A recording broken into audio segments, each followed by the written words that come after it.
अस्सलाम वालेकुम वीवर्स, कैसे हैं आप सब लोग। उम्मीद करती हूँ आप सभी खैरियत से होंगे। आज हम बनाएंगे रमज़ान स्पेशल एनर्जी मिल्क और इस एनर्जी मिल्क में हम बनाएंगे बादाम और खजूर का शरबत। और ये वो शरबत है जिसे बनाने में आपको मैक्सिमम 15 से 20 मिनट लगेंगे और रिज़ल्ट जो है इसका इतना शानदार होगा कि आप हैरान हो जाएंगे। ताकत से भरपूर, बहुत मज़ेदार और बहुत कम बजट में बनने वाला बादाम का ये शरबत कैसे बनता है इस वीडियो में आप मुकम्मल डिटेल के साथ देखेंगे। और तो और ये इतना मज़े का बनेगा कि सभी आपकी तारीफ़ करने पर मजबूर हो जाएंगे। तो चलिए देर किस बात की, रेसिपी को बनाना शुरू करते हैं।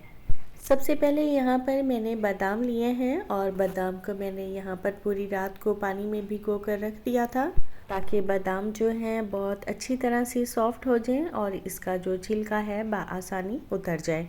वज़न इनका तकरीबन 100 ग्राम है और यहाँ पर मैंने बादाम का जो है आधा कप लिया है और मेरी कोशिश है कि मैं आपको दिखा सकूँ कि इसका जो छिलका है काफ़ी सॉफ्ट हो चुका है और ये बहुत इजीली उतर रहा है, बल्कि ये इतना सॉफ्ट हो चुका है कि हाथ लगाने से ही पूरा बादाम जो है बाहर निकल कर आ जाता है। बस किसी किसी बादाम को हमें छीलना पड़ता है, बाकी के जो बादाम हैं वो खुद ब खुद ही बाहर निकलते आ रहे हैं, हमें कोई इन्हें छीलने में मुश्किल नहीं हो रही।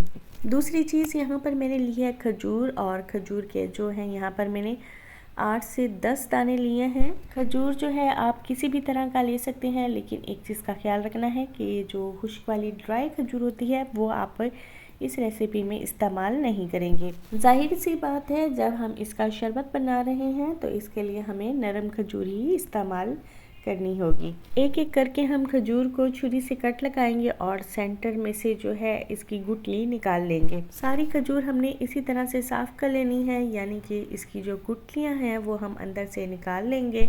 और अगर आप छुरी का इस्तेमाल नहीं भी करना चाहते तो इजीली आप इसे ऐसे भी निकाल पाएंगे। ये कोई मुश्किल काम नहीं है, सभी जानते हैं और सभी इसे कर भी पाएंगे। तो यहाँ पर मैंने सारी खजूर की गुठलियाँ निकाल ली हैं और जो बादाम है इनका भी छिलका उतार लिया है। और अब यहाँ पर मैंने लिया है ग्राइंडर जार और पहले तो हम इसमें बादाम शामिल करेंगे और फिर हम इसमें डालेंगे खजूर जिसकी हमने गुठलियाँ निकाल कर रखी हैं और इसके साथ हम इसमें शामिल करेंगे आधा कप पानी और ये पानी बिल्कुल नॉर्मल टेम्परेचर का है। और अब हमने इसे ढक्कन लगाकर हमने इसे ग्राइंड करना है और इसे ग्राइंड करने में कोशिश हमें यही करनी है कि इसमें जो हमने खजूर और बादाम शामिल की हैं वो इतनी स्मूथ हों कि 80% 90% तक होनी चाहिए। बस 5 से 6 मिनट लगेंगे और बहुत मज़ेदार किस्म का ये स्मूथ सा अमेज़ा जो है तैयार हो जाएगा। और आप इसकी शक्ल देखकर भी अंदाज़ा लगा सकते हैं कि ये कितना मज़े का पेस्ट बनकर तैयार हुआ है। तो यहाँ पर बादाम और खजूर का जो पेस्ट है वो तैयार हो चुका है और इसे अभी हम रखेंगे साइड पे। तो चलिए अगली तैयारी की तरफ चलते हैं। तो यहाँ पर लिया है मैंने एक बाउल और इसमें डालेंगे 1 चम्मच बेसिल सीड्स और जिसे हम तुख मलंगा भी कहते हैं। इसके अंदर शामिल करेंगे थोड़ा सा पानी, इतना पानी शामिल करेंगे कि ये अच्छी तरह से इसमें डिप हो जाए और इसे अच्छी तरह से मिक्स भी करेंगे ताकि ये जो है सारे पानी के अंदर अच्छी तरह से सॉक हो जाए। और इसे हम रखेंगे 15 से 20 मिनट के लिए ताकि ये अच्छी तरह से फूल जाए। तो चले नेक्स्ट तैयारी भी कर लेते हैं। तो यहाँ पर मैंने लिया है एक छोटा सा बाउल और इसमें हम शामिल करेंगे 1 चम्मच जो है वनीला कस्टर्ड और इसमें हम थोड़ा सा पानी शामिल करके इसका जो है पेस्ट तैयार कर लेंगे। वैसे इस तरह से ये जो कस्टर्ड है हम इसे दूध में तैयार करते हैं, लेकिन अभी जो मेरे पास दूध था वो बहुत ज़्यादा गर्म था, इसके लिए मुझे इसे ठंडा करना पड़ता, तो इसलिए मैं इसके अंदर इस्तेमाल नहीं कर सकती थी। अगर करती तो इसके अंदर लम्स बन जाते। तो अब हम फाइनल तैयारी की तरफ चलते हैं। तो यहाँ पर मैंने एक बड़ा बर्तन लिया है जिसमें हमने जो है शरबत को पकाना है। तो इसके अंदर हमने 1 लीटर जो है दूध शामिल कर दिया है। दूध जो है यहाँ पर पहले से ही थोड़ा थोड़ा गर्म था, तो इसे हमें ज़्यादा बॉईल करने की ज़रूरत नहीं पड़ेगी। अगर हम करेंगे तो ये अच्छे से गाढ़ा हो जाएगा और मज़े का भी लगेगा। मैं यहाँ पर बिल्कुल फ्रेश मिल्क का इस्तेमाल कर रही हूँ और अगर आप चाहें तो टेट्रा मिल्क पैक का इस्तेमाल भी कर सकते हैं। साथ ही मैं इसके अंदर 3 टेबल स्पून जो है चीनी इसके अंदर शामिल कर दूँगी। चीनी जो है हम इसके अंदर कम इस्तेमाल करेंगे क्योंकि खजूरें भी मीठी हैं और चीनी हम डालेंगे तो ये और ज़्यादा मीठा हो जाएगा, इसलिए हमने इसके अंदर कम ही चीनी शामिल करनी है।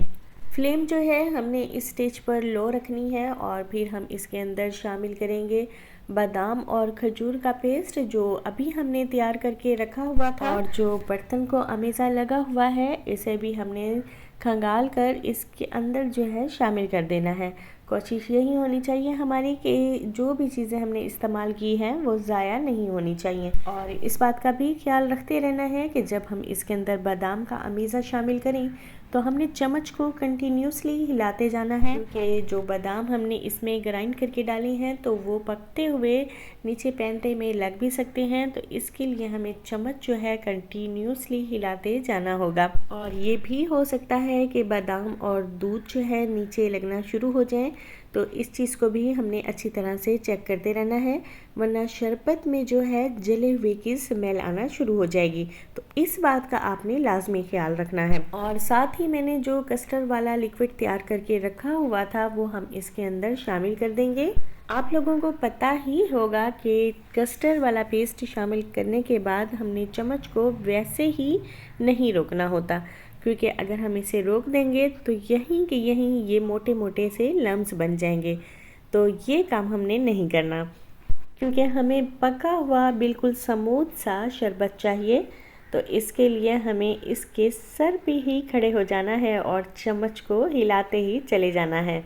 इसे पकाने में हमें सिर्फ़ और सिर्फ 5 से 6 मिनट ही लगेंगे और ये एक गाढ़ा सा शरबत जो है बनकर तैयार हो जाएगा। फ्लेम को कर लेते हैं बंद और अब हम इसे ठंडा कर लेते हैं।